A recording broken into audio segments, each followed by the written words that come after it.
ஐயையோ, வழுக்குதே. நேத்து அடிச்ச சரக்கோட போதை இன்னும் தெரியலையே. என்னாச்சுடா, எங்க விழுந்துட்ட? ஒன்னும் இல்லம்மா, சுகர் கொஞ்சம் கூடிருச்சு.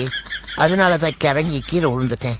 நல்ல வேலை அம்மா கண்டுபிடிக்கல. அப்படியே மென்னமும் கண்டுபிடிச்சாலும் செத்தேன். நம்மளுக்கு என்னன்னே தெரியல, குளிக்கணும் நினைச்சாலே ரொம்ப குளிருது. அதுவும் காலையில சொல்லவே வேணாம். சரி, வந்ததுதான் வந்துட்டோம். வடக்க 2 ஜோக்கு தெற்க 2 ஜோக்கு தண்ணியை ஊத்திட்டு போய்கிட்டே இருப்போம். ஏன் இவன் பைத்தியம் புடிச்ச நாய் மாதிரி ஓடிட்டு இருக்கான்? ஒருவேளை பர்ஃபார்மன்ஸ் பண்றானோ? ஓனர் கிட்ட நம்ம குண்டு இவன் ஃபிட்டா இருக்கன்ற மாதிரி ஓடியே சாவட்டும். ஓனர் ஊருக்கு போனது தெரியாம ಅಂಗಡಿಯಲ್ಲಿ ತುಂಬಾ ಕಳ್ತನ ಆಗ್ತಿದ್ದೀರಾ ಮಮ್ಮಿ? CCTV ಒಂದು ತಗೊಂಡು ಹಾಕ್ಸಿ ಅಂತ ಹೇಳಿದ್ರೆ ನೀನೇ ದಂಡವಾಗಿದೆಯಲ್ಲ, ನೀನೇ ಕೂತ್ಕೊಂಡು ನೋಡ್ಕೋ ಅಂತ ಕೂರಿಸ್ಬಿಟ್ರು. ಸ್ವಲ್ಪ ಸುಮ್ನೆ ಹಂಗೆ ಕೂತ್ಕೊಂಡ್ರೆ ಗೊಂಬೆ ಅಂತ ನನ್ನನ್ನೇ ಎತ್ಕೊಂಡ್ಬಿಡ್ತಾರೆ. ಅದಕ್ಕೆ ಬಾಲ್ ಅದಷ್ಟು ಕೂತ್ಕೊಂಡಿದ್ದೀನಿ.